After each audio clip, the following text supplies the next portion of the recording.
Welcome, everybody, back to the Common Anomaly podcast. I'm your host, Stuart James. Joining me again, Clayton James, for episode 8. How's it going, brother? Good. Thanks for having me back again. No problem, no problem. We've got 2 stories today. We're going to try out a bit of a different format. So you've prepared something. I've prepared something. I don't know. Who's going to go first? Should we flip a coin? What are we going to do? I mean, this was all your idea, so I think you should go first. Okay. All right. That's fair enough. That's fair enough. I'm, judging by your notebook, I'm massively underprepared. But that's all right. I'll go first. Sure. So today, I had quite a journey. So I'm going to be presenting this book, Navigating the Out-of-Body Experience, Radical New Techniques by Nicholls. So this is a book I've had in my library a long time. So we're in the middle of kind of shuffling the house around a little bit. So all my books were in storage, kind of in between rooms. Basically for the entire time we've been doing this show. And I knew I had like a fair bit of paranormal books that I've collected over the years. So last weekend I went and I bought a bookshelf and I unpacked those boxes. So now I've got a nice little paranormal reference library going on. And I just decided to pluck a book off the shelf that looked interesting. And I dove into it this week. And it took me to some places I didn't quite expect. Because basically this is a guide. There's stories in here as well, but basically the author, Nicholls, is giving us tools to try and develop a practice for ourselves to induce out-of-body experiences, or astral travel is what some people call this. And so I thought, I'll read the book and I'll try and experiment with some of these techniques myself this week. And it led me to some strange places. I didn't kind of get what I expected out of it, as maybe a little more than a bargain for, to be honest. Oh dear. Yeah. But anyway, let's get into that. So just a quick bit about the author. Nicholls lives in London, England. He's had hundreds of out-of-body experiences. He's a world-recognized expert on the subject. Experienced speaker on many areas of spirituality, art, psychical research, and he's presented his ideas at prestigious institutions such as the Science Museum of London, the London College of Spirituality, and Cambridge University. So that's a bit about him.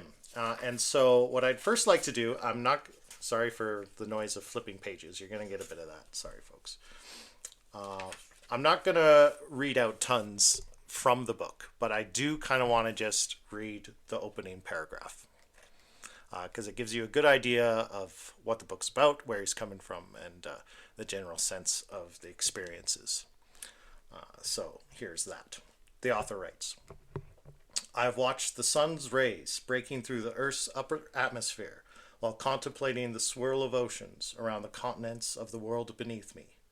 I have drifted through the silent vastness of space, surrounded by endless stars and gaseous clouds of awe-inspiring beauty. I have seen the magnificence of the universe reflected in the structure of flowers, leaves, and stems as I look deep into their being with my non-physical eyes. I have experienced the profound nature of life, the interconnectedness of all that is around us.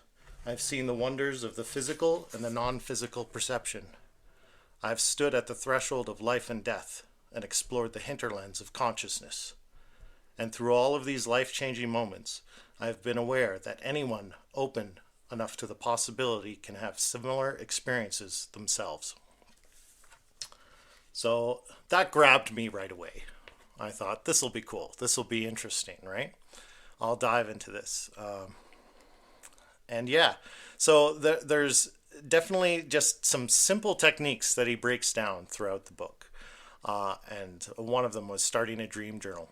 So one of the interesting things that he lays out here, that you see through the first few chapters of the book, is that all psi phenomenon or psychical phenomenon is kind of interconnected.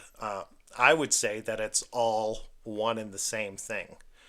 Remote viewing, astral travel, near-death experiences, lucid dreaming. Lucid dreaming. They're all connected. They're all kind of the same phenomenon or different facets of the same phenomenon. Okay. And I thought this will be great. You know, I've had lucid dreams just randomly occur to me. Without any attempt at doing so. And I've also experimented with developing a practice of lucid dreaming, and it had quite a bit of success. And it seems like lucid dreaming in itself could be like the precursor, like that's level one, you know. And then OBEs, out of body experiences, are kind of level maybe 3 or 4 once you kind of go past that. So I spent the week starting a dream journal, and to be honest, I've always been someone who kind of looks down on journaling. I don't like journaling. Oh, I'm gonna write my journal, you know. And apologies to anyone who writes a journal. Really, Way to alienate the sorry, audience. no shade, but it's just not something I've ever done. You know, I'm not someone who likes to record everything. But I do see the utility in it, right? And I thought, you know, if this is something that's going to help, I can try it at least for a week, right, and see how it goes. So I started a dream journal. I started doing some meditation this week, and full disclosure, spoiler: I did not leave my body at any point this week. But what I discovered is that it was a much more emotional journey. And that's something deeper into the book Graham talks about, is that, you know, this isn't something you pick up, you read the book in a weekend, and then suddenly you're jumping out of your body on command. No, it's a practice, and it's a spiritual journey of kind of self-discovery you have to go through. And it's hard work. It's like you wouldn't do one push-up and then look in the mirror and go, why am I not, you know, shredded already, right? You wouldn't take one piano lesson and suddenly come out Beethoven, right? And this is much the same thing. It takes months, maybe years, to develop this skill to the point where you can actually maybe achieve that result of being able to step outside your body. So I didn't get there. I didn't even get to have a lucid dream. But what I did find was that I had a very introspective journey this week. And I feel like what I discovered, which is something he talks about in the book, that I've got certain barriers and maybe fears and apprehensions that are preventing me at the current moment from getting to the place where I could expand my consciousness to the point where I could leave my body. So I'm just going to throw this over to you. A question. So have you had any experiences yourself in this realm of lucid dreaming or out-of-body experiences? Well, it's a subject I became really interested in, actually, well, I guess back in high school. And I learned a lot about it reading books, just like the one you have there. Myself, I've not had what you'd call an out of body experience myself. I'm someone that I remember my dreams a lot more than most. Like a lot of people, they don't remember their dreams at all. And myself, I do. And I've had definitely experiences with sleep paralysis, Right. which you did the episode with I am on. Yep. I do have that occur. Oh, sporadically, maybe 2 or 3 times per year. Yeah. Lucid dreaming, and for any people that aren't familiar with that concept, that's when you're dreaming. You never know you're dreaming. Yeah. When you're dreaming, you kind of just take everything as it is at face value. At face value. Yeah. And your mind is operating more on instinct than actual thought. A lucid dream is where you have a moment of clarity in your dream, and you realize that this is a dream. Yeah. And you become aware that you're in a dream state. And normally what happens to people is they wake up. Yeah. Kind of the moment they figure out they're in a dream. So lucid dreaming, you're able to maintain it at least for a while and explore the dream space aware that you're inside of a dream. Yeah, you're able to stay in that dream state, but that moment of clarity, what that kind of unlocks, it unlocks all of your other mental faculties, and you're able to, think and make decisions outside of just operating on instinct and taking everything as it is in the dream. Yeah. Yeah, and it's something that just happens randomly to people. It's happened to me once or twice. Never just lasted. by accident. Yeah. Yeah. Never lasted. Have you very ever long. Have you ever tried to develop a practice? Have you ever tried any of the techniques to get to a lucid dream? No, I haven't. I didn't even really discover there was a name for such a thing until much later. Yeah, and actually, lucid dreaming is now a confirmed phenomenon, and it exists within the realm of science. But it wasn't always that way. I think as early as the 1990s, it was still considered to not exist. It was pseudoscience. Yeah, I mean, a person would claim, "Oh, this crazy thing happened to me while I was dreaming," and the reaction most would have would be like, "Well, you were just dreaming." Yeah. Yeah. Well, I think so many people go through their waking life not really in full awareness that the very idea that you could be fully aware in a dream is maybe so foreign, And you speak to a practice of doing this intentionally, lucid dreaming. I believe one of the most common practices there is to make a habit of, in your everyday life, just pausing for a moment what you're doing and retracing your steps. What am I doing right now? Well, I'm recording a podcast. What happened before that? Well, I was walking from my apartment to your house to record a podcast. What was I doing before that? Oh, I was hurriedly scribbling some notes together for the podcast. Yeah. Just retrace your steps and get into the habit of doing that, and you'll eventually start doing it automatically to the point where you're even doing it in your dreams. And when that sequence of events becomes incongruent, when you say, well, what am I doing now? I'm doing this. Well, what happened before that? I don't remember. How did I get here? Oh, right. I lied down in my bed and I was going to sleep. And then that's when you have that moment of clarity where, oh my God, this is a dream. I'm not really here. That actually reminds me. So maybe this is a good moment to kind of introduce the audience to what I was doing to try and induce a lucid dream or an OBE. I was open to both. So I tried two main techniques. Actually, neither of those things were in this book. They're things I picked up from other sources. I'll just say I can't remember exactly which one. It was years ago when I first developed a lucid dreaming practice, and one is I just saw the other day in a podcast. And it's a trick where your mind doesn't like, I guess psychologically, your brain doesn't like unresolved business, right? Okay. So this trick I learned is you sit down with your dream journal and you write a sentence you're not going to finish, right? So you write down, tonight I realized I was lucid dreaming when ... and then you put the journal away. Okay. Right? And there's been studies on this, like waiters have phenomenal memory for their orders. Some of them. Some of them. Well, let's say in general.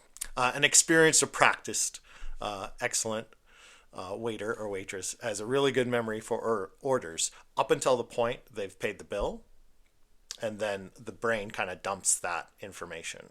Yeah. Right? It's like if you're preparing in school for a test, right? And you take the test, you do really well, and then say your teacher surprises you the very next day by making you retake the test you just took yesterday. You'll probably do about 10% worse. Yeah. Because your brain has said you're keeping that in a file because it has a purpose, right? And when that purpose is resolved, you dump it, right? It's in the RAM, but it hasn't been written to the hard drive. That's right, exactly, right? So the idea is to create something unresolved for your brain to keep in that RAM, right? So that when you go to sleep, your brain is still trying to work out what that second half of that sentence is that you've left unresolved. That's interesting. Right? I thought that was really cool. And then the other technique was just to spend a couple minutes before you go to bed, right before you put your head down to fall asleep, and look at your hands, and to really examine your hands. Flip them over, look at them, and kind of say to yourself, mentally or aloud, these are my hands. And when I see my hands in my dream, I'm going to realize I'm dreaming, and I'm not going to wake up. And you just kind of repeat that affirmation or something similar that works for you until you feel like that's fully absorbed. That intention is kind of placed in your mind, and then you go to bed. And that's actually the technique I found the most success with the last time, years ago, when I started to practice. And the thinking behind that is, your hands are your interface for the world, but you don't really kind of consciously acknowledge them very often because they're just such a point of interface that you don't think about. You don't think about how you move your hands constantly. You just do, right? Yeah, they call them fingers, but I never see them fing. Oh, wait, there they go. There they go. Yeah, exactly. That's exactly it, right? And so basically you're just trying to create, I don't know what you call it, a switch in your brain where you'll have enough of oh, wait a minute, right? And that'll trigger you into the lucid state of being aware. So it didn't work. At least not so far. It's only been a week. That's probably not long enough. I think I was working at it at least kind of a month before it really started working for me last time.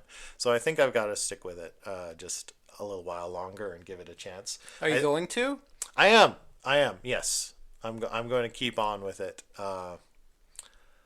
because actually, okay, there was some interesting things that did pop up out of this experience this week, but I don't want to go there just yet. I see our audio is doing that funky thing again where our left and right of our stereo seems to be out of phase. Do we want to pause or do we just want to keep going and hope it's okay? I mean, we're this far into it already. You're the audio guy. I don't know. It's really weird. But I've seen it before, and when we listen to it after, it's fine. I think we're okay. So let's just keep going. Sorry, audience. We're just trying to work out a technical thing here. But yeah, we're going to keep going and assume this is all going to be fine. We'll see. We'll see at the end. Okay, so the other concept I want to dig into this book that Graham really talks about is extended mind theory. And so this is kind of popularized by Dr. Rupert Sheldrake, who's another researcher, biologist and psi researcher based in London in the same vein. He's authored more than 80 scientific papers, 10 books, research fellow at the Royal Society, studied natural sciences at Cambridge, yada, yada, yada. Smart dude. And so he's popularized. It's popular. The more I say it, the more I can't say it. Morphic fields. So are you familiar with this idea of morphic fields and Rupert Sheldrake? No. I'm okay. not. So it's basically the idea, and Graham Nicholls in the book kind of subscribes to this, calling the out-of-body experience basically a misnomer. You're not really detaching from your body. You're entering an expanded state of consciousness. So it's not like your spirit jumping away from your body and it's no longer connected, but you're expanding your awareness and your consciousness beyond the confines of your body, but you always remain connected. This is so good. This really ties into what I want to talk about later. Excellent. Excellent. Yeah. Did you want to hit a point? No. It won't make sense now, but okay. We'll get to it. Okay. All right. So I'll just expand on this a little bit. So morphic fields are, and there's actually some legitimate science to back this up. Your body has an electric field. Mm-hmm. electromagnetic field generated by the pumping of your heart. Creates an electrical field around your body that is measurable by instruments as far as 6 feet outside your physical body. Right? Okay. So we're both using the same microphone. We're leaning in, so it's like you're inside my electromagnetic field and you're inside mine, and we're impacting each other's magnetic fields. And the idea is that all living things create some level of this field around your body, this energetic electrical field that is impacted by your thoughts, intentions, and ideas. Okay. And this is how we're able to engage in psi phenomenon, how people are able to read each other's minds in some cases, and how we're able to expand our awareness to go to other places where we're not physically residing and remote view or gain access to other events in time and space. And there's a lot to that. Just sorry to interrupt. No, go for it. With remote viewing, that's it's taken seriously by science to a degree. Mm-hmm.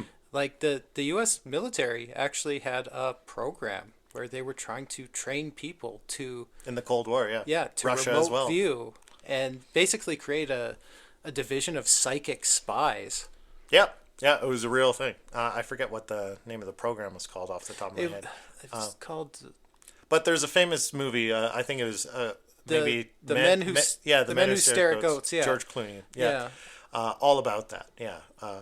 Really funny film. I think it was called the Stargate Project, not to be confused with the current Stargate Project, which is all Stargate, about AI infrastructure. But I believe it was also called Project Stargate. That's right. Yeah. And the Russians did the same thing. Actually, I think the CIA felt like they had to develop their own program because they're so far behind what Russian scientists were accomplishing in this field. And it was basically psychic espionage. But it's widely acknowledged, and there's a lot of veridical evidence. That could be a whole episode in its own. At some point, we'll have to do that. Because that's really fascinating stuff. I've tried some stuff. There's actually some fun apps, just like iPhone apps you can download where you can practice remote viewing. Okay. I'll show you one after the show. They're really cool. But anyway, so that's this idea. And so Graham, he asserts something that I don't necessarily agree with in this book at one point, which I want to go into, where, he's done a ton of work on this himself. He's had hundreds of out-of-body experiences himself, and he says, you can't really have a negative experience. No harm can come to you, because that's something that's talked about in the book. Is there any risks here, right? Because that's where some of the fear comes from. Like, I'm afraid to leave my body because what if I can't get back in? What if I die? What if I'm stuck outside my body? Or what if I encounter, on the astral plane, a sinister entity of some kind that wants to take over my body? Yeah, what if you leave and somebody else jumps in? Something else takes your spot. Yeah, and that's called a walk-in, right? So there's stories around that as well. And so I kind of read that, and I was like, I'm not sure I agree with that because that kind of doesn't jive with other accounts I've heard. A couple weeks back on the episode I was on, we talked about the research of Rosemary Ellen Guiley, who asserted very much the opposite, that when you're in this state, even in the dream state, she views as something your consciousness has left your body and you're inherently somewhat vulnerable in that state. And malevolent entities will capitalize on that opportunity to harass you and try and harm you. And so what I think, my view on this is, I think Graham is doing this under very kind of controlled circumstances where he's intentionally going into these altered states.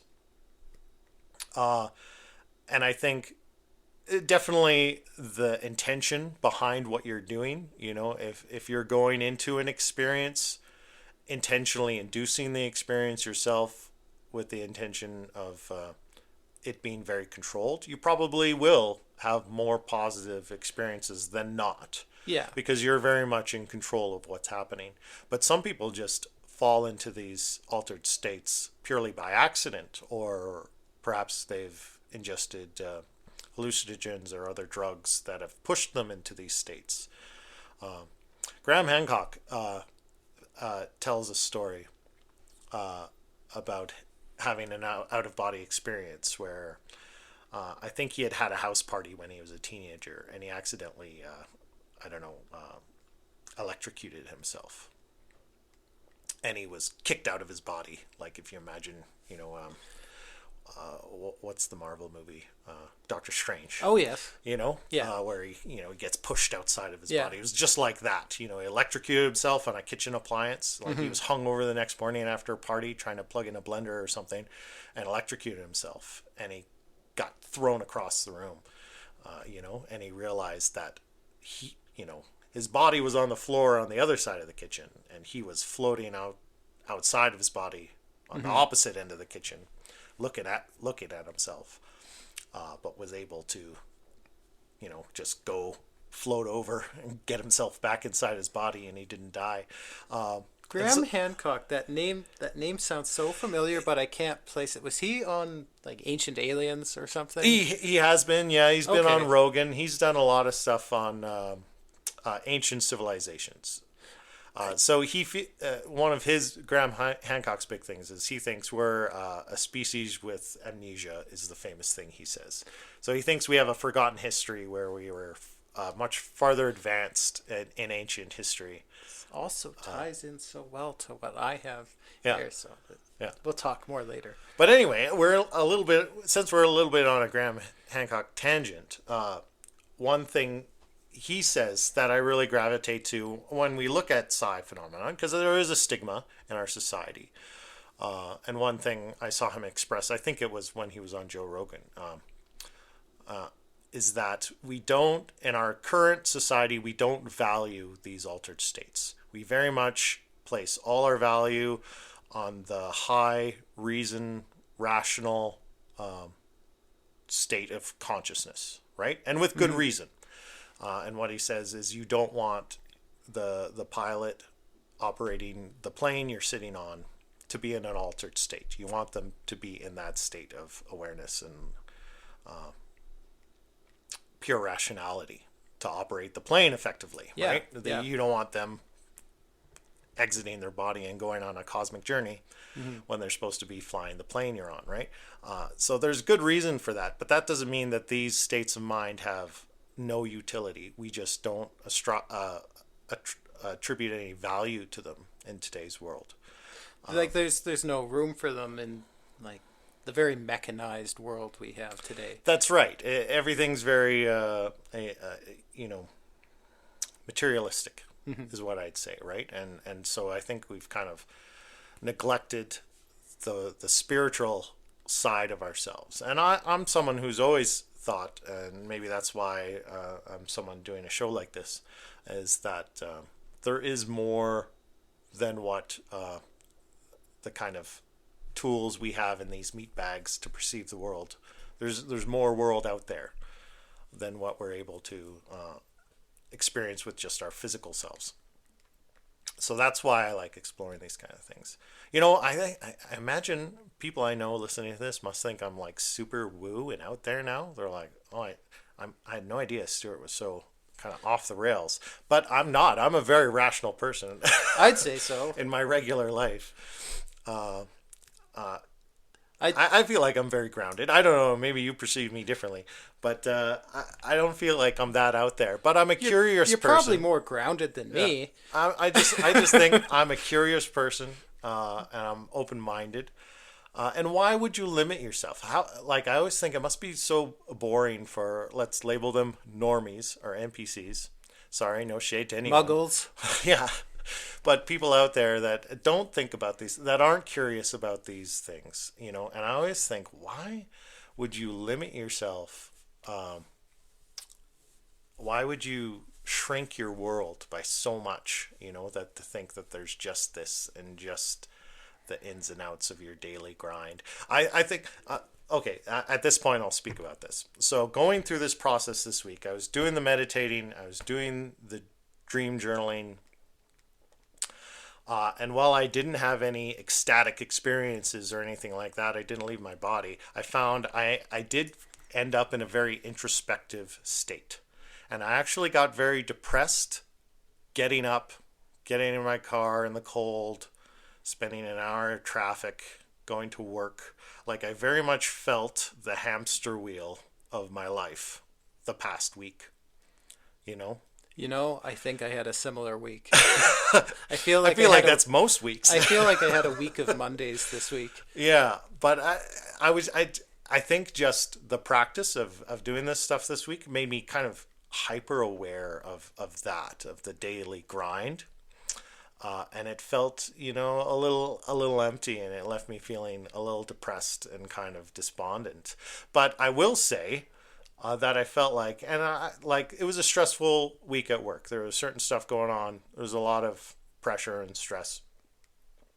But I felt like through being on the hamster wheel, even though I felt like my mind doesn't want to be here, I feel like this is not what I want to be doing with my life necessarily, or my time today. Mm-hmm. I felt like I was more able to bring kind of my best self to those stressful situations and remain kind of calm and collected and centered in my own self Mm-hmm. to face those challenges. And everything went really well, and I was able to deliver on what I needed to deliver to and navigate through challenging circumstances. So that's a positive. I feel like that was a positive benefit. But there was a bit of depression and just feeling like, I'm in my 40s. I've been with the organization I'm with for almost 17 years now. So there's a certain degree of burnout and just repetition of, being a wage slave. Can you? I know you can relate to that. Oh yeah. Yeah. I mean, I'm not in my 40s yet. I You're can, right there, though. I can see 40. I can see 40 Right around the corner. very clearly from where I'm at. 40's knocking on the door. And I've been at the company I work for almost 13 years now, so not quite as long as you, but I'm getting there, and approaching my 40s, and maybe this is what's called a midlife crisis. I'm starting to feel like I've wasted so much time. But what you were saying there, it reminds me, just randomly reminded me of something Freud would talk about. He was talking about how modern society is so anxious. Right. Because in older times, when we were hunter-gatherer folk, we had a lot of very specific existential fears.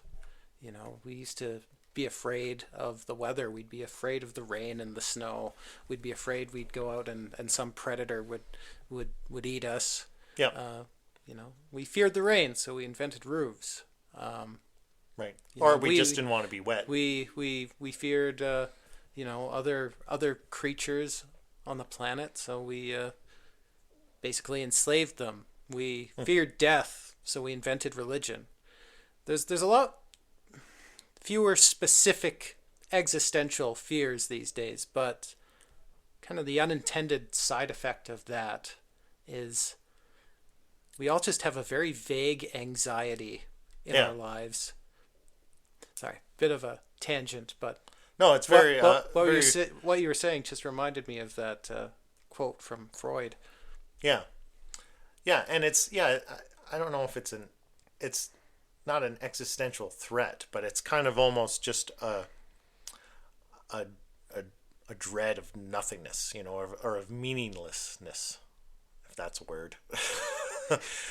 But I think that's kind of a hell into itself, is if you accept the idea that our lives are meaningless, and you're basically, all you have to look forward to is getting up and going to work and working for somebody else, and waiting until you die. That's not a fulfilling existence, right? And that's an existential crisis in itself. So that's what and no shade to normies. If that's your bag, don't take that as a pejorative, but I'm just going to refer to you as normies. But yeah, I feel like the world is much more interesting where I live, right? Where there is mystery and there's wonder and there's these other facets of our existence to be explored. I agree. But anyway, let's that's a tangent. But anyway, where did I want to go from here? Well, I have a question.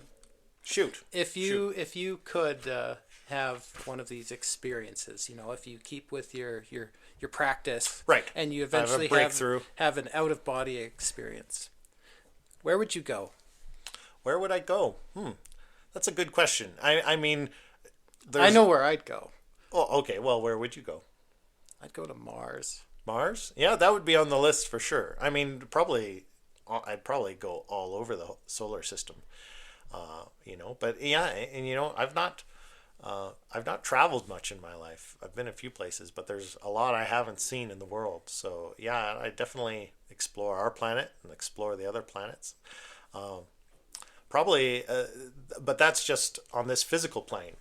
So what I'm sure is maybe a few more rungs up the ladder, levels in the game, is that once you achieve this state, there's probably a certain point where you're able to access other levels of The existence. the astral plane. Yeah.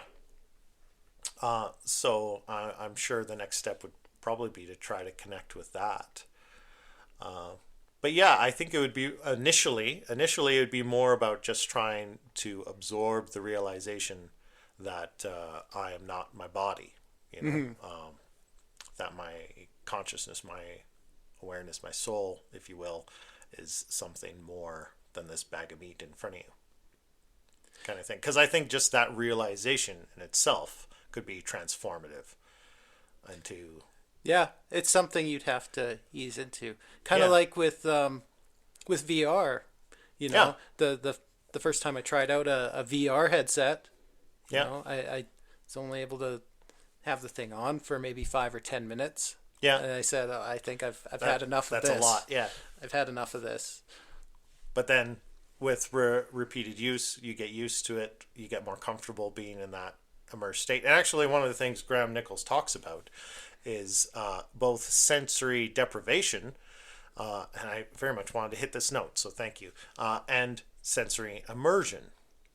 So one of the techniques that's used to achieve these altered mental states where you can experience an OBE is sensory deprivation. I'm sure a lot of people are familiar with that. There's like tanks you can go into, float tanks, Yeah. where it's high level of salt water, so you're very buoyant, and you wear goggles and it's all dark, and they maybe put on whale noises or whatever so you can relax. But depriving your senses of as much stimulus as possible can help push you into this state, because then all you have is basically your internal thoughts. It's a way of inducing kind of meditation Yeah. and a different brainwave state, but also immersion, that the antithesis of that, right? Any puts the example of churches. Like if you think about Gothic cathedrals and temples, Yeah. they're very much constructed to alter your experience, to help you connect to God, right? Would be the objective.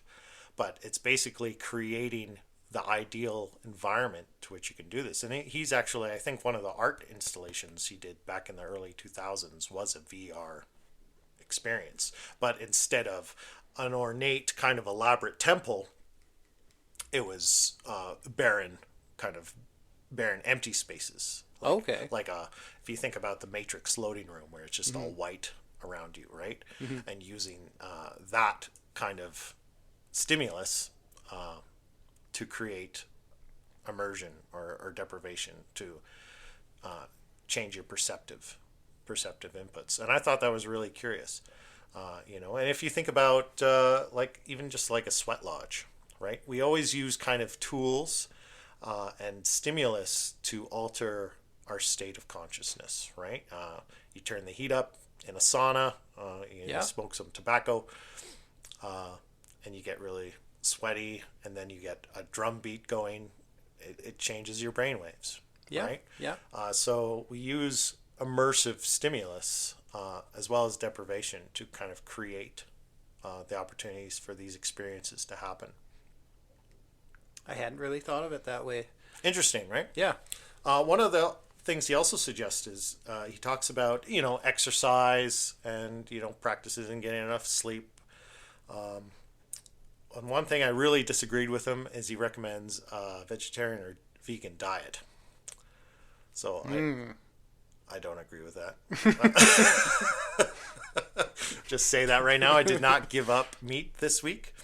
And I'm not sure. I'm a vegetarian. I don't have a problem with anybody making that life choice for themselves. No, absolutely. And he goes into all the kind of what I would call kind of modern holier than thou arguments of why it's good to be a vegetarian or a vegan. I mean, he points out, and he's not wrong, that in other spiritual practices throughout time, they'll have used that technique and will subscribe to a vegan diet for spiritual purity. I don't know, whatever. But I personally, I don't think that's true. I think there's definitely our modern world, kind of modern monoculture and farming, and how we treat animals within our food production system is not great. It's not good. There's a lot of problems there, but but from a level of small family farms and responsible animal husbandry, I don't have any problems with eating meat, and I don't our bodies are designed to absorb that. Mm-hmm. It's the reason why we have brains big enough to even write books and have these conversations.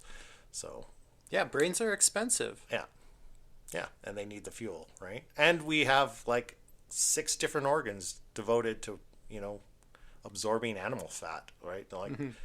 That's the nature of life. And the way I look at it, I've always been a fan of panpsychism.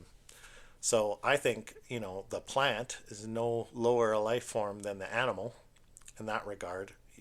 All living things have to absorb other living things to perpetuate themselves.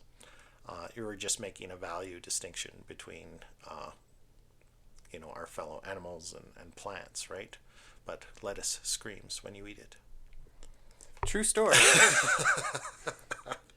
I was just reminded of a quote from The Simpsons. Well, I'm a level 5 vegan. I won't eat anything that casts a shadow. Or a breatharian. Isn't that one where it's like you just derive nutrition from the air? Isn't that one? I don't know if that's possible. There are certainly people out there that claim that's possible. Yeah. But I don't believe that's been independently verified. Yeah. Because they die. Yeah. Okay, anyway, so I think I'm just about ready to wrap this up. Okay, the one anecdote I will tell. Okay, so like I said, I didn't leave my body. I didn't even have a lucid dream, but I have been keeping the dream journal. And just yesterday, when I was supposed to be kind of preparing for this show, I thought, I had a really rough week. I was kind of down, but I had yesterday off.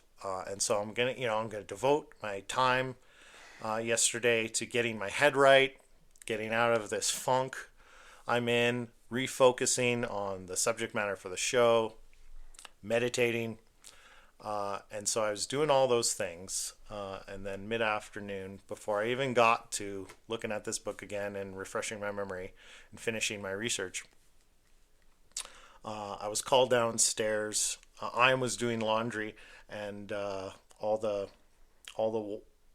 drains were backing up. The shower and the toilet and the sink in Bridget's bathroom downstairs were all backing up with gray water and flooding the basement. So we shut off the laundry, and I spent the rest of the afternoon and evening snaking drains and bailing out water out into the backyard. Oh dear. Because nothing would drain.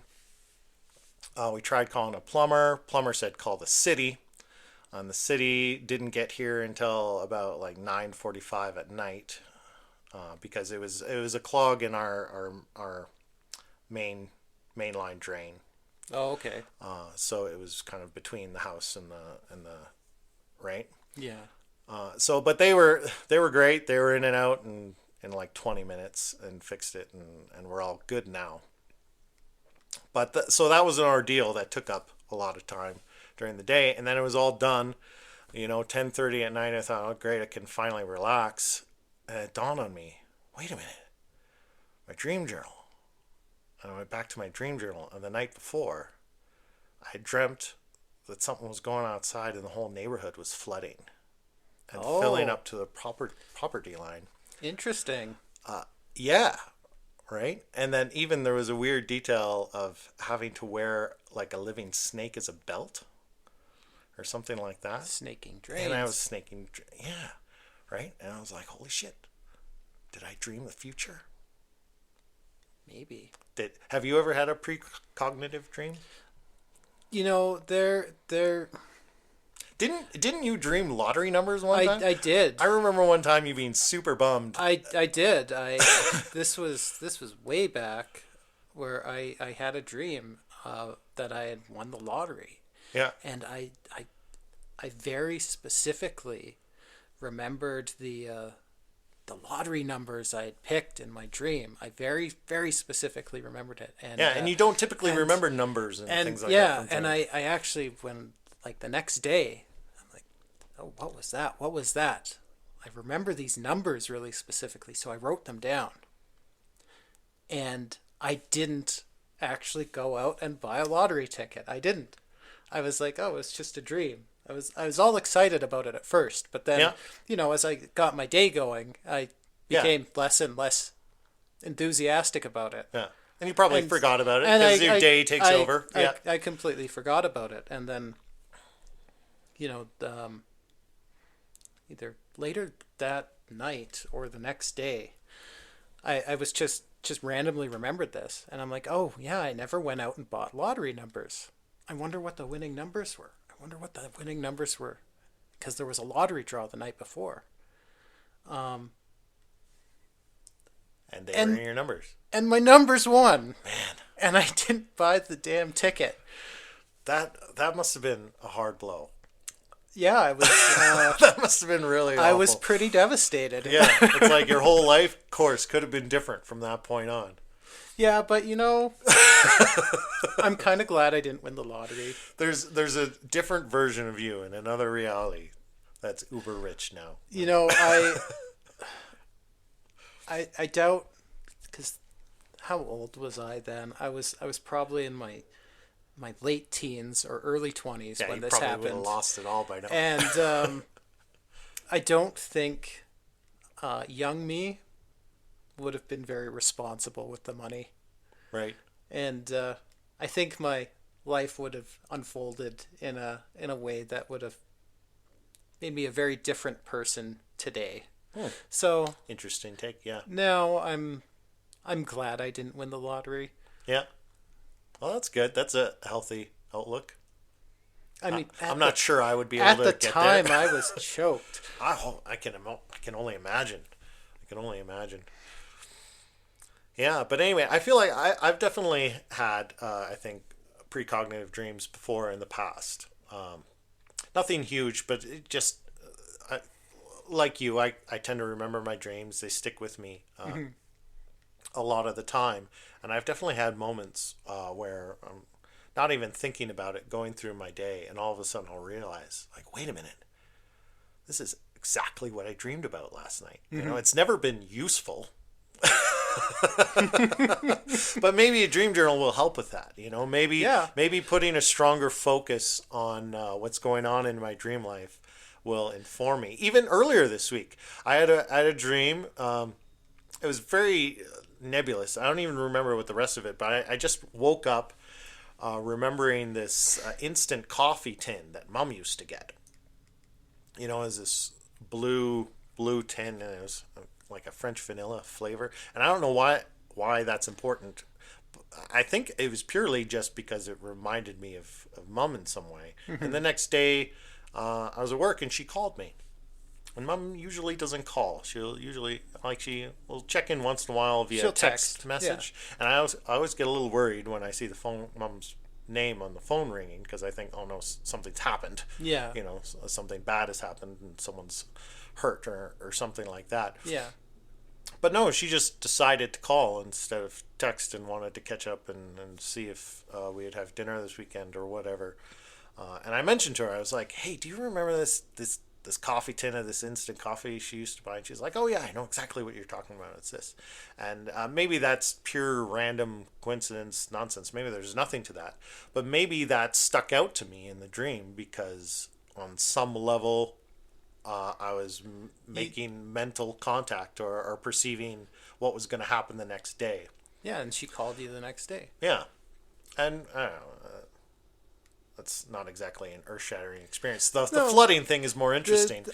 There's symbols there that connect to what happened the next day. And I think a dream journal is a good practice if you've got the discipline to get up in the morning and start writing in a journal. I certainly don't. It is a bit of a pain because I value being unconscious. I like sleep. But I mean, when I have to get up and run to work, it's not my favorite thing to. But I remember my dreams quite clearly, and I do for a little bit anyway. Like a couple minutes. But I mean, minutes to hours. But that memory fades pretty quickly unless you make some sort of, unless it's usually with me, a really terrible dream, something that really sticks with you, because you'll make a conscious effort to remember it. You'll be thinking about it. Yeah. And, it'll move from being a short-term memory to a long-term memory. But, most of the time, those memories of dreams,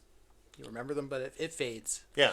So, yeah, I think you could probably you could probably pull a lot of interesting stuff if you had a journal like that to draw on, to just look back through. Yeah. Okay. Well, I think that's it for me. I think that's my segment. Oh, I have to go now. Yeah. Now you have to go. I mean, we can take a break if you like, and we're actually at a decent length of time. So, I mean, we could take a break, or, I mean, we could save your content for next week. No, I'd really like to get into. You want to get into it? Okay. I'm just a little. I was saying before we started, I'm a little nervous about presenting this subject matter coherently. Well, it sounds like it's very incoherent subject matter. And it's something, I've been very into for a long time, but I don't feel like I'm the most qualified person to convey it to an audience, but I'll do my best. Okay. I have faith in you. So, just a little backstory on how and feel free to ask lots of questions and interrupt, because I'm not as good at monologuing as you are. I don't know why you think I'm good at that. I don't know if you could tell, but I was reaching out to you a lot. You're far better than me. You're far better than me. You've obviously, it's like you've had some experience in acting or something like that. Anyway, how I landed on this topic, because your original idea was we would come into this totally blind. Yes. You would pick a topic, I would pick a topic. We would have no knowledge of each other's topics we had to discuss. And it would be a surprise. We'd do live as we recorded the show. And I kind of grudgingly agreed to this. I don't know, but I guess we could give it a try. And then I think it was Monday or Tuesday, I texted you and I said, you should just tell me what you're going to talk about, because I'm having a rough time here. I've got like a list of 4 or 5 things I could talk about, and I keep going back and forth on because I'm afraid we're either going to choose the same thing to talk about, which would be really awkward. I don't think so. Or I'm going to choose something that is so far removed from what you want to talk about that the whole thing will feel very disjointed. I think that's great. So two random topics that are not connected at all, or if they just accidentally align, that's that works too, right? But you told me that you wanted to talk about a book you had read about out of body experiences recently, and I thought, okay, that's perfect. I've got something that'll tie into this on so many levels. So what I want to talk about is I want to talk about the science fiction author Philip K. Dick. Excellent. Are you familiar with this man? I am not in great detail, but I know some of his works. I know like Scanner Darkly, and yeah, I know he's very much. What is it? Is the phrase "doors of perception"? Is that him? Doors of Perception? I don't believe so. No? Or maybe. There's a lot of Philip K. Dick his work that I don't know actually. Yeah. And just because there's so much of it. Yeah. And if you're not familiar with Philip K. Dick, you're probably familiar with his work without even knowing it. Yeah. And I feel like that's me. So the guy published in his life 44 novels. Wow. Okay. 122 short stories. Been adapted into movies such as, got a short list here, Blade Runner, Oh. Total Recall, Minority Report, Oh yeah. A Scanner Darkly. Yeah. Most recently, the show, I believe it's on Amazon, The Man in the High Castle. Yeah. That's Yeah. Philip K. Dick as well. He's often cited as an inspiration, not a direct adaptation, but an inspiration for the script of The Matrix. Right. So he's prolific. Yeah. The reason why I wanted to talk about him is Philip K. Dick very famously had a very interesting paranormal experience Okay. in the 70s.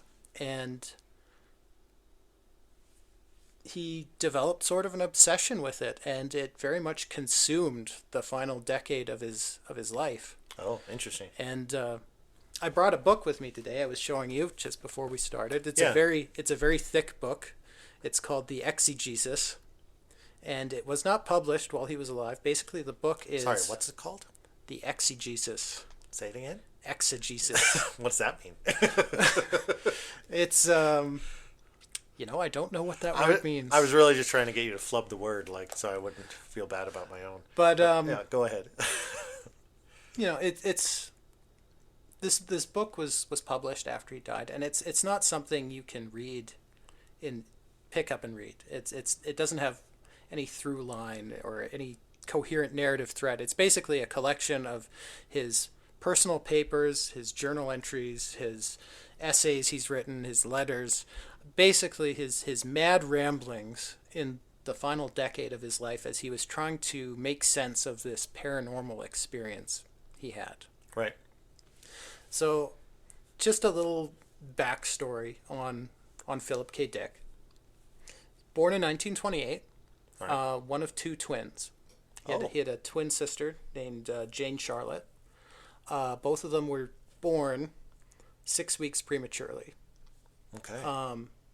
His twin sister Jane died after 6 weeks.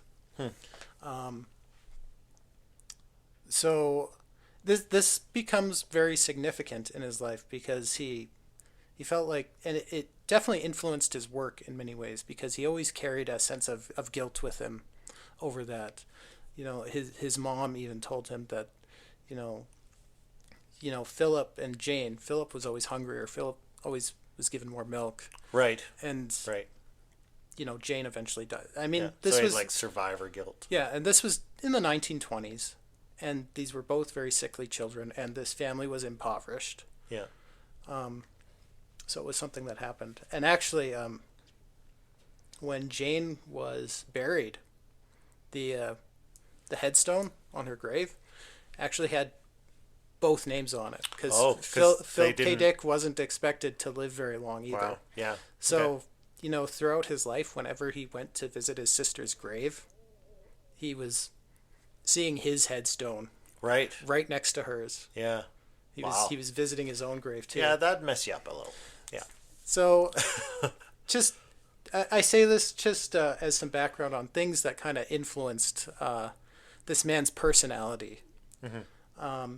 His parents divorced when he was 5 years old, which was very hard on him. He was born in Chicago. He moved with his mom to San Francisco. So obviously kind of a chaotic upbringing. Yeah. He became kind of a depressed and anxious child, but he kind of found his escapism in books, All right. mostly science fiction books. He was a big fan of sci-fi magazines. He was a big fan of Ursula K. Le Guin. He eventually started studying at UC Berkeley. He did not declare a major, but he studied a lot of different things: history, theology, philosophy, psychology, zoology. He eventually dropped out due to his anxiety issues, Right. but decided he wanted to become a writer. That's what he wanted to do. Published his first short story in 1951 when he was 22. By 1962, just 11 years later, he won the Hugo Award for the novel The Man in the High Castle. So he's starting to become recognized. He wanted to be kind of a serious literary author, but he only really was taken seriously in the realm of science fiction. Which at the time was not considered, real literature. Yeah. Yeah. And it also didn't pay very well. Right. Yeah.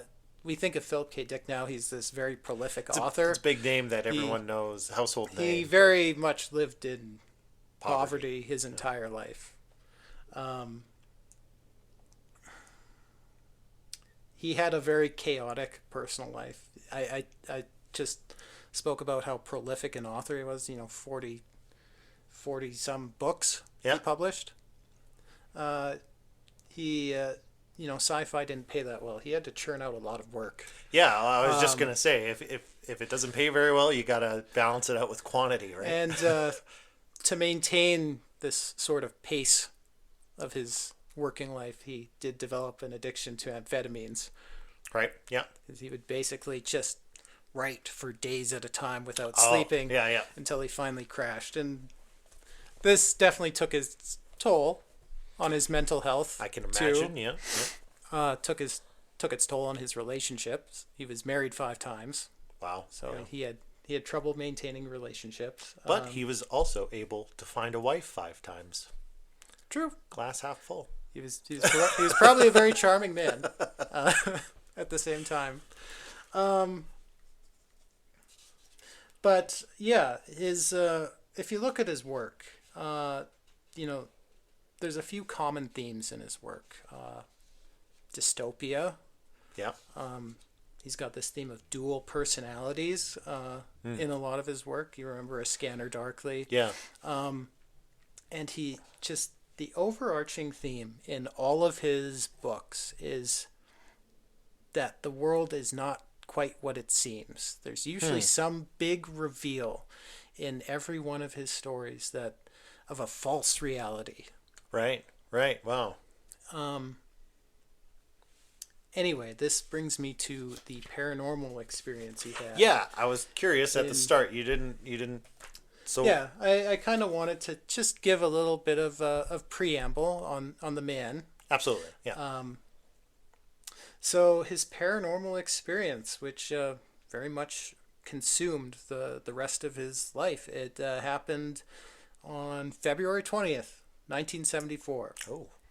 Philip K. Dick was at his home recovering from dental surgery. He had just had his wisdom teeth extracted.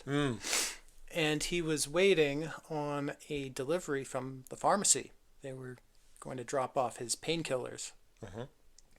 So this delivery woman from the pharmacy comes to his door. And Philip K. Dick talks about this in his later writings. He was immediately struck by how beautiful this young woman was that was dropping off his painkillers. And she was wearing a gold necklace. And did she end up marrying him? No. He never saw this woman again. Okay. Never saw this woman again. Sorry to interrupt. Sorry. But she was wearing a gold necklace, and on the necklace was kind of like it's a symbol that's called a ichthys or a Pisces. Yeah. It's like a fish symbol. Yeah. And he kind of became fascinated with this necklace. And he asked her, "What's this? What's that necklace? What does it mean?" And she kind of looks at it and is like, "Oh, someone gave this to me, but it's a symbol that was used by the early Christians. Yeah. The fish symbol, refers to Christ the fisherman. Yeah. He said at that moment, the sunlight kind of caught this necklace and reflected a beam of light into his eyes. Oh yeah. He describes it as a pink laser beam. Wow. And he said, at that moment, he felt like information was being downloaded into his mind. So just a glint of light from the necklace, and he jumped into a ecstatic experience of some kind. He felt like all this information was being downloaded into his mind. He describes it as a moment of a loss of forgetfulness. He said for a moment, all these things he'd been writing about all these years about reality being false. He said just for a moment he felt that false reality kind of fall away. Wow. And he describes it as, he lived in an irrational world, and just for a moment a rational mind invaded his and shared consciousness with his. Wow, that's a really interesting way of describing it. But yeah, that sounds really cool. And he says for the next 2 months, his mind was shared with another entity. Oh, here we go. Which so he's picked up a hitchhiker of some kind. Yes. Yeah. And he eventually starts referring to this entity as VALIS, which is an acronym for Vast Active Living Intelligence System. Uh-oh. Anyway, one of the things that VALIS showed him was he kept having hallucinations during this period, where his everyday life as Philip K. Dick, the science fiction author, would fall away, and he was back in ancient Rome, and his name was Thomas, and he was one of the early Christians, but he had to keep it secret because the Christians were being persecuted. And he kept shifting back and forth between living his life as this science fiction author in the 70s and living as Thomas in ancient Roman times. And he began feeling like he was having this dual existence. Right. And he wasn't sure anymore which existence was the real world, his life as Thomas or his life as Philip K. Dick, the author. Ooh. And, I spoke earlier that Philip K. Dick, he studied philosophy and theology in school. During this period, he became very, almost obsessed with Gnosticism. Okay.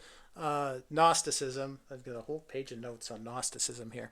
It was basically an early form of Christianity. Okay. There's a lot of flavors of Christianity these days.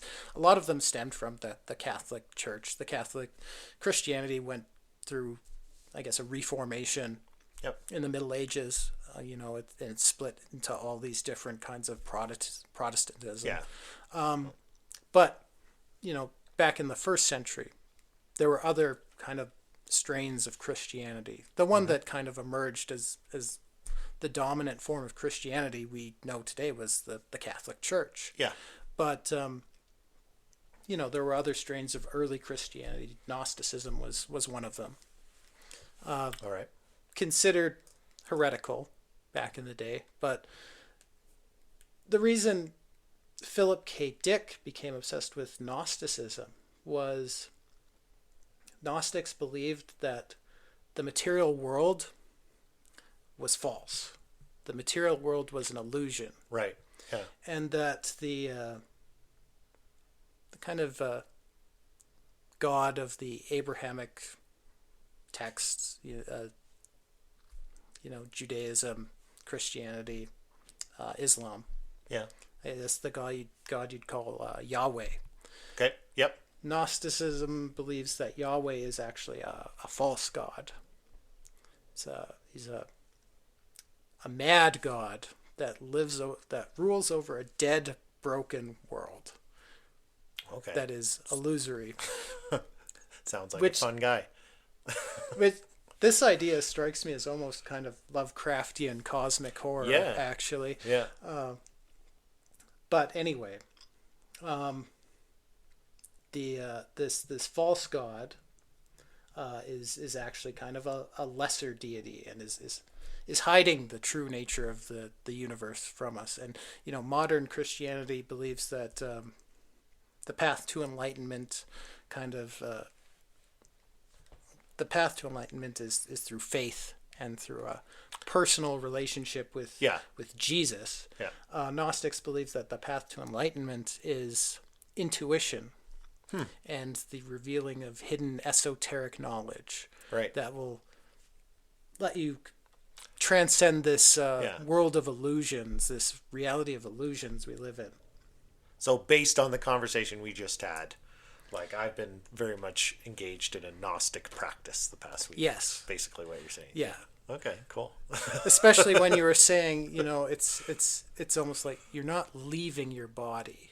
Yeah. You're just expanding your consciousness into this realm above our material world. Yeah. Which is very much in line with that philosophy of Gnosticism. Okay, cool. But anyway, aside from kind of wavering back and forth in time between 1970s USA and so he's ancient Rome, jumping back and Rome, forth between these two lives. Yeah. Yeah. So as this was happening, he felt like he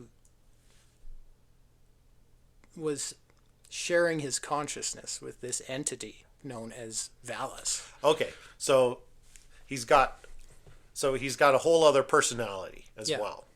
So he's really two people, but then there's also this third entity that's in his brain speaking to him. Yes. Okay. Wow, he's got a lot going on. He's got a lot going on. Now he speaks about this at great length in interviews. He says it took over my thoughts and my actions. It was very practical. It immediately fired my agent. It fired my editor. It fired my publisher.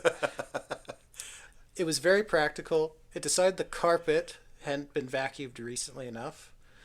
It decided I should stop drinking wine and switch to beer instead.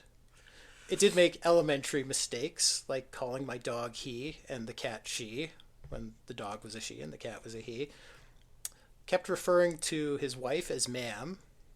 It would lapse into speaking Greek when it got more contemplative, something that to Philip K. Dick didn't even sound like language, but his wife recognized as Greek, having herself studied Greek. It had a very firm grasp of business matters. It set about remargining my typewriters. And he said, I began thinking it might be the spirit of my friend Jim Pike back from the dead. He'd returned to me like his son had returned to him. Just a little aside on Jim Pike, the Jim Pike he's referring to. Jim Pike, he's a controversial character in his own right. Okay, I'm not familiar. He was an Episcopal bishop. He's very well known. He was considered heretical by the church because, for a few reasons.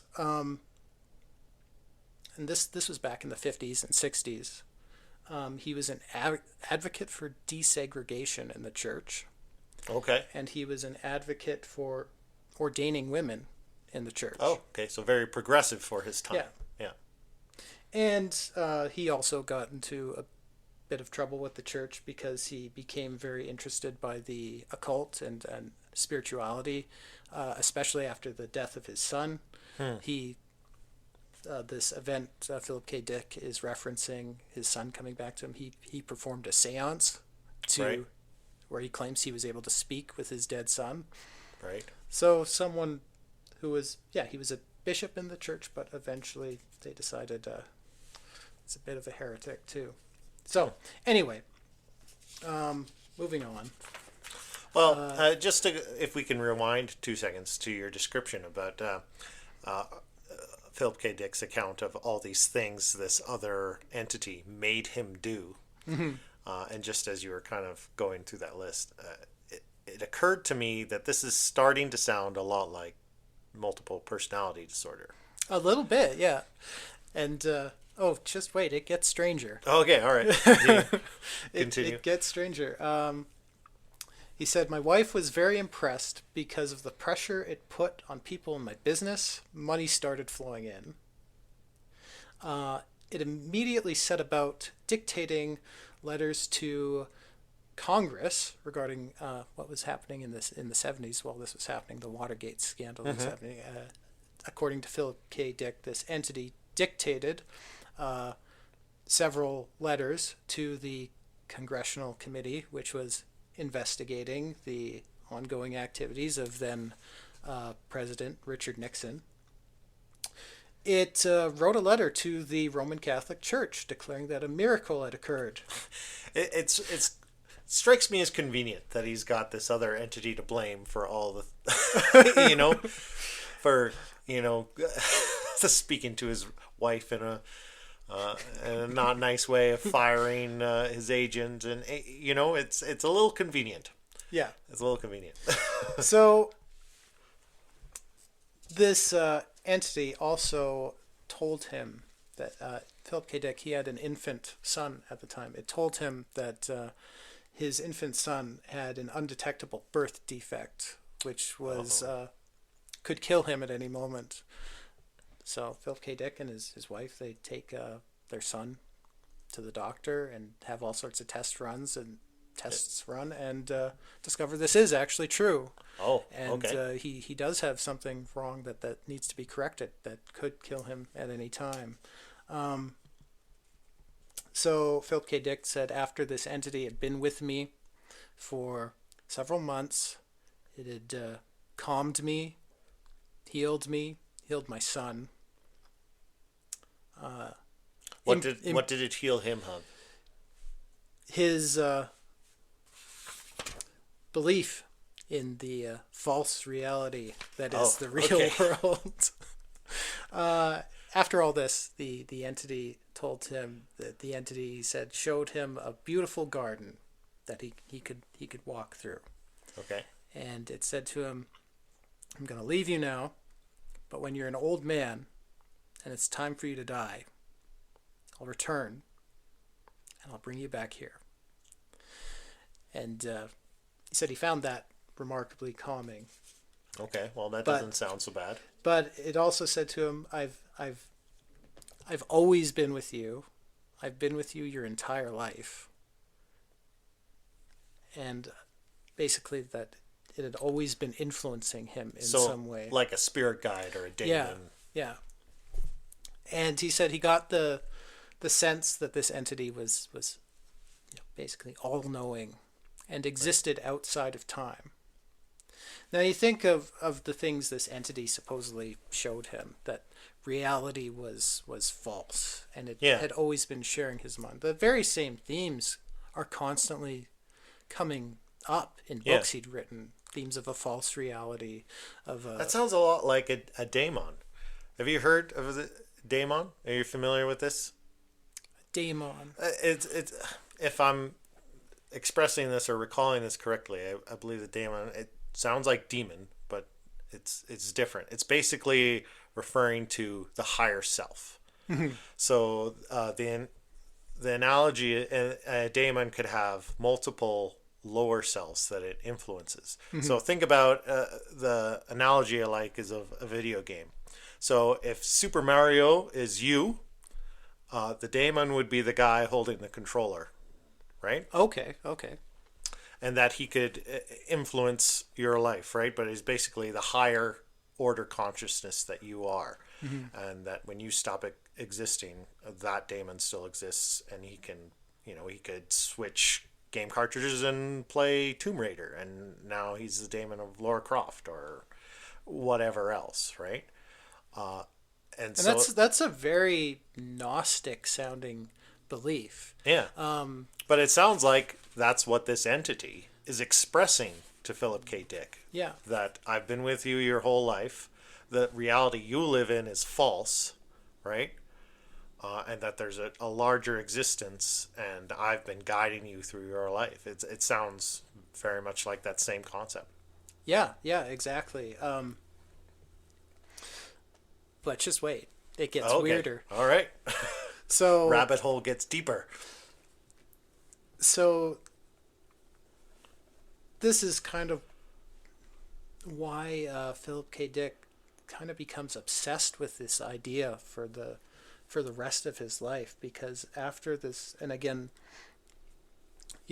we just talked about two things. This entity has supposedly always been with him, and Philip K. Dick gets the sense it's somehow all knowing and exists outside of time in some way. So after this entity leaves him, strange things start occurring in Philip K. Dick's life that give him pause. Because, again, the guy's been writing his whole life. He's published all these books. He starts having weird moments of deja vu. Okay. Where he's just having a conversation with someone or just going about some mundane activity in his life. And he'll start feeling like, I've done this before. This is really familiar. What was that? What was that? And he starts rereading his old manuscripts. And events that are happening in his life are scenes from his old novels. Oh, cool. Right. Yeah. So there's Yeah. there's this he was at a gas station. He was at a gas station, and he started talking to this other customer at the gas station. Yeah. And they get into this really deep conversation, and he has this feeling of deja vu, like this has happened before. Yeah. And again, he goes back and he rereads through his old manuscripts, and the exact same conversation he just had with this guy appears in a chapter of his novel Flow My Tears, The Policeman Said. Wow. The exact same conversation happens between two characters in that book in a gas station. And Are you familiar? I guess this is something he's not unique in this. That authors have reported that things that they write about end up kind of manifesting in the real world.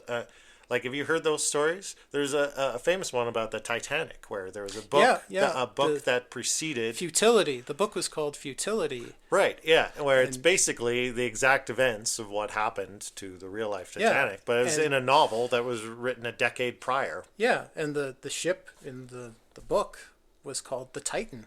Yeah. And it was destroyed on its maiden voyage. It sunk after hitting an iceberg. And it's not the same phenomena is not restricted to literature as well. Like a lot of artists, musicians, like Paul McCartney's famous for saying that the song "Yesterday" came to him in a dream.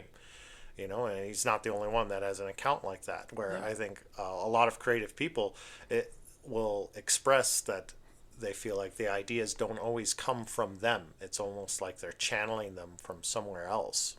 Yeah. Rather than creating it internally.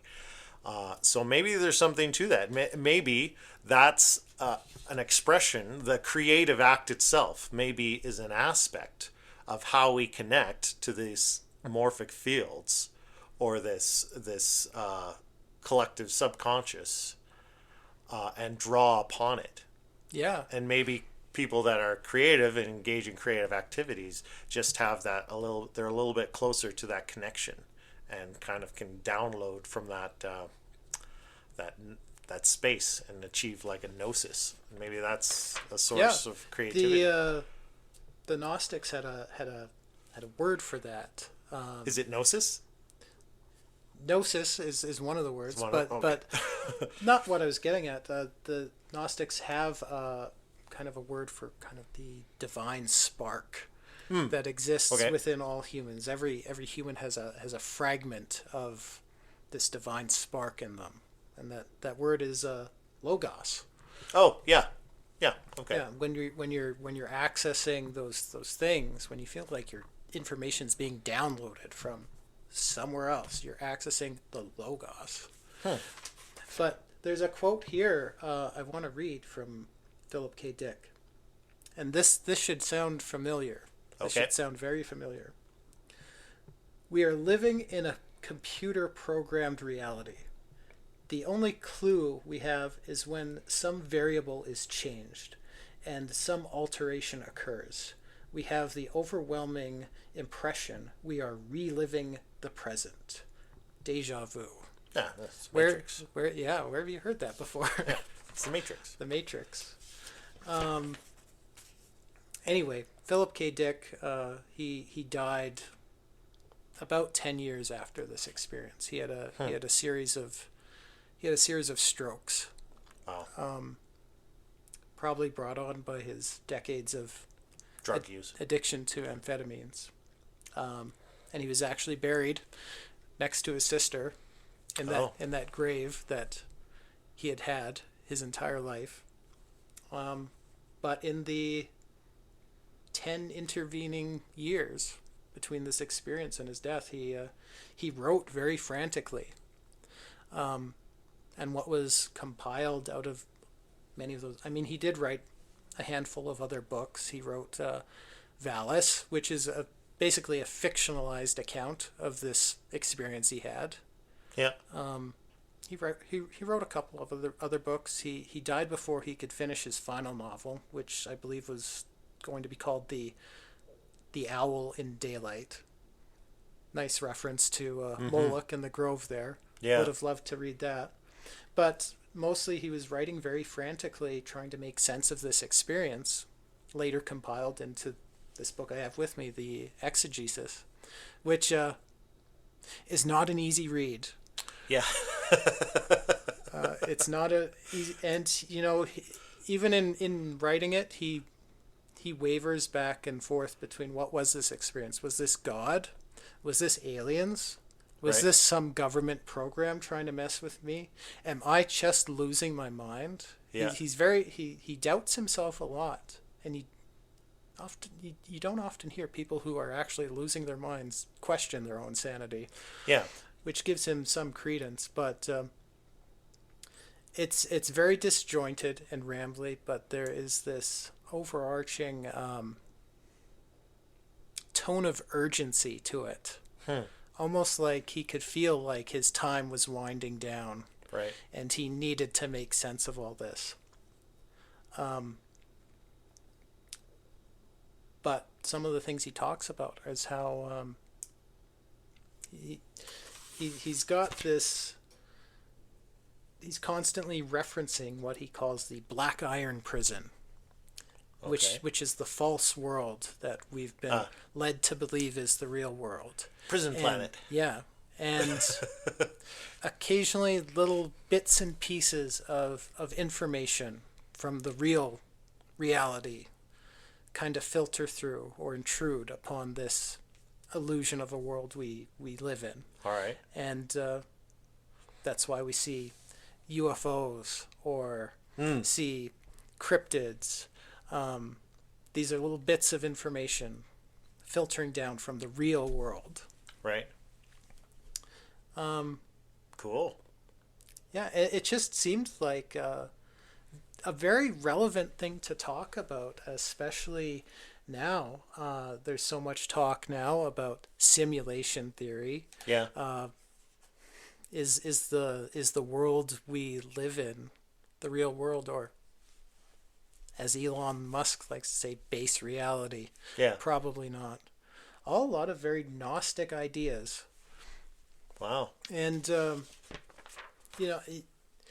I know I didn't get too much into, like, Philip K. Dick's actual bibliography, but he talks, you read some of his books and you almost feel like we're living right now in one of Philip K. Dick's dystopian novels. Yeah. He wrote a book called The Three Stigmata of Palmer Eldritch. Awesome title, by the way. Palmer Eldritch, he's a very Donald Trump-like figure in this book. Okay. And he's got kind of a sidekick / business partner in this book who's very much an Elon Musk-like figure. There's a lot of parallels there. Dare I ask, how does that book end? Not very well for Palmer Eldritch, actually. Oh no.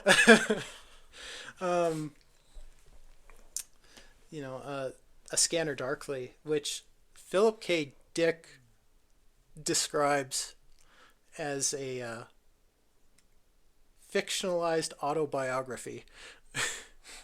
So watch that movie. Watch that movie with Keanu Reeves. Yeah, I'll have to revisit it to see. It's been years since I've seen it, but that's an interesting way of describing it. I'll have to take a second look at that. And I what I remember most is just the kind of dystopian aspect of that movie of being like in a total surveillance state, where basically you have to wear a mask that randomizes your appearance to have any kind of anonymity whatsoever. Yeah. So the first novel I ever read by Philip K. Dick, it was one called Ubik. Yeah. And there's this really interesting concept in this book called half-life. And what's happening in the society presented in this book is when people die or are approaching death, they're kind of put into a cryogenic suspended animation. Okay. And they're plugged into a computer, and they can keep on living in virtual reality. And their living relatives can come visit this facility called the Cold Pack. Right. And they can actually go into like a little telephone booth, and they can talk to their loved ones who are living in this virtual reality. And I read something like that now, and it's funny. They're talking about doing things like that. Yeah. Now. Also, did you play Fallout 3? No.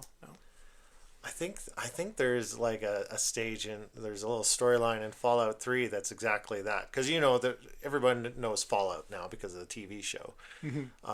But so there's these vaults, and one of the vaults you stumble into, everybody's still frozen in their pods.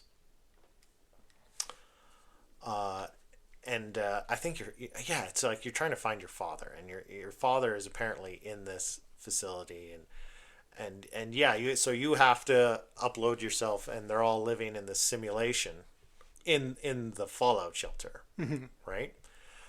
And they're in this very kind of Stepford Wives 1950s kind of fantasy world, right? But there's one person, the only person who's aware of the fact that this is a fantasy world. Everyone else is just embodying the character that they've been given in this world, right? And you have to try and basically negotiate with this mad god in order to break everyone out of this little fantasy world. And it's a whole plot line. And I think it's Fallout 3. Might be Fallout 4. I can't remember. I think it's Fallout 3. But anyway, it's probably what inspired that storyline in Fallout was probably this story by Philip K. Dick. Yeah. So,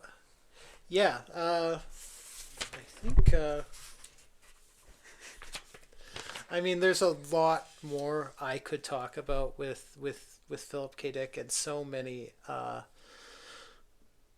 other things that this experience of his ties into. But I think that's the best coherent introduction I could give to this subject matter. Is there a chapter 2? Do you need to do like a follow-up? Do we have to have a follow-up? I think someday we could do a follow-up of this. It's you've seen this book. I got it right here. Yeah, it's massive. This is a phone book. This is not an easy thing to even scratch the surface of. Okay, cool. But definitely, I dig that. Yeah, no, I thought that dovetailed really well. Interesting stuff. Yeah, I did like you said at the beginning of this. You know the name Philip K. Dick, and you can probably connect it to a handful of works you're familiar with that are just very much still in popular culture. But I didn't know much about him as a person, and all that. So that was really interesting. So what do you think? Something to that experience of his, or is he? Or just is it just lost the drugs? His mind? Is it just the drugs? Is he just lost his mind? Hard to say.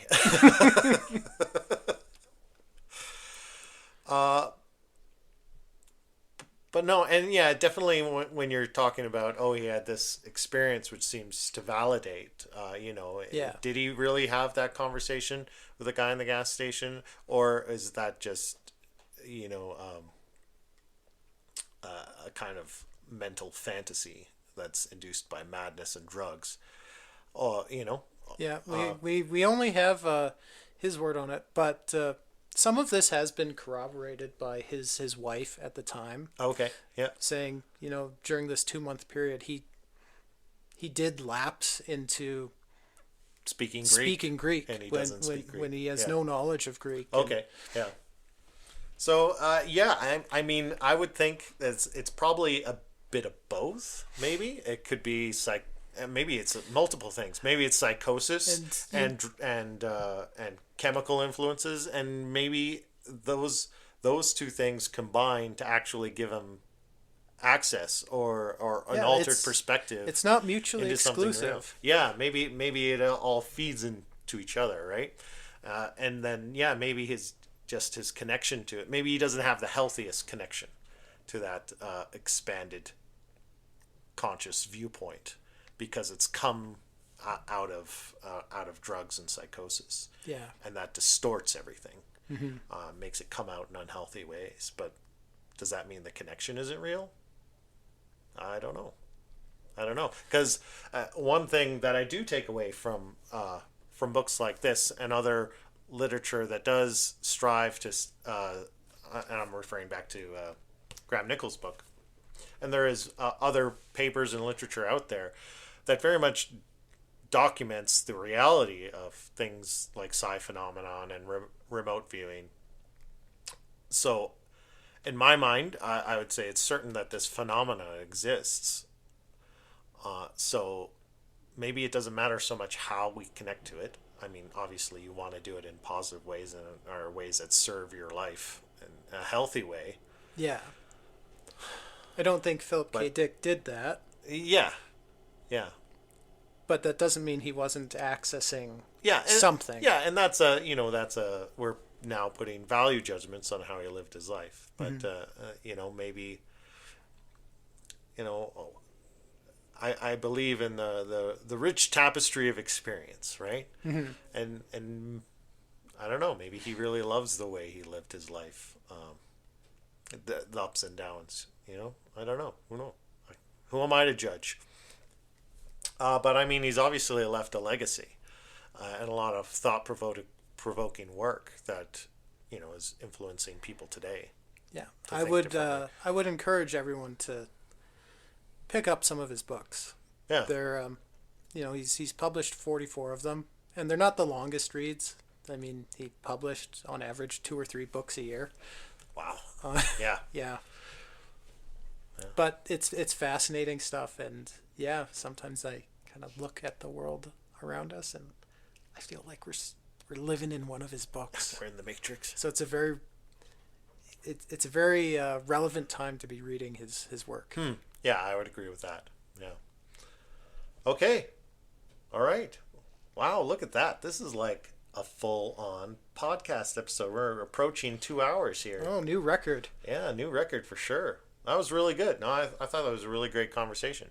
I hope we actually have a recording of this because I've been watching the screen this whole time of this little weird phase shift going on. I mean, it sounded fine before, but yeah, hopefully an episode comes out this week. Yeah. Hopefully we don't have to try to remember all that stuff we just said tomorrow and record it again. Yeah. Oh my God. Yeah. Okay. All right. So I guess we'll call it a wrap.